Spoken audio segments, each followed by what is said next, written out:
3 खास चीज़ें हैं एंड आई थिंक बहुत ही इंपॉर्टेंट खास चीज़ें हैं जो आपने बोला कि नॉलेज नहीं है, इन्फॉर्मेशन है. So I think one is discipline. If you look at most of the people who have created wealth are very disciplined in execution and allocation. That is the truth. The second is a very लोगों की बड़ी defined expectation या गोल होते हैं.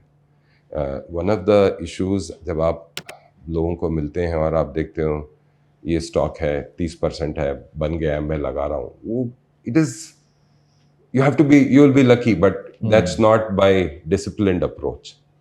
I think the discipline and the आपका क्या ambition है उसके हिसाब से अपना रिस्क एपेटाइट लेके मैं इतने पैसे इतना. और तीसरा is I think their ability to differentiate between the good pick and patience to stand by. Patience बड़ा इंपॉर्टेंट पॉइंट है हमारे यहाँ पे ना. ये बड़ा इंपॉर्टेंट है कि क्या वो इन्वेस्टर पेशेंट है over a long period of time उसको देखने के लिए.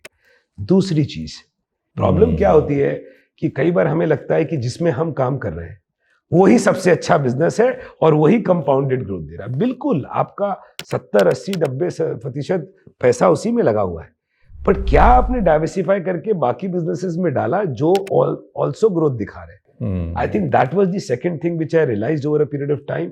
जिन्होंने लॉन्ग टर्म वेल्थ में पैसा बनाया वो सेट ऑफ इन्वेस्टर्स थे, वो अल्ट्रा एचएनआई और एचएनआई में, जिन्होंने दूसरी जगह ऑल्सो पैसा डाला other than own businesses and believed कि शायद ये बिजनेसेस भी अच्छा करेंगे जैसे हमारा बिजनेस करता है, और उसमें एक अपॉर्चुनिटी के तौर पे किया. तीसरी चीज आई थिंक जो भी वेल्थ का पोर्टफोलियो क्रिएट किया गया उसके क्रिएशन के ऊपर बहुत टाइम खर्च किया. अगर किसी ने ये टाइम नहीं खर्च किया तो लॉन्ग टर्म के बाद रियलाइज होता है 5 साल या 10 साल के बाद, अरे मैंने तो सारा पैसा एक ही एसेट क्लास में डाल दिया या मैंने दूसरी एसेट क्लास में डाल दिया, जबकि मेरे को डाइवर्सिफाई मल्टीपल एसेट क्लासेस में करना.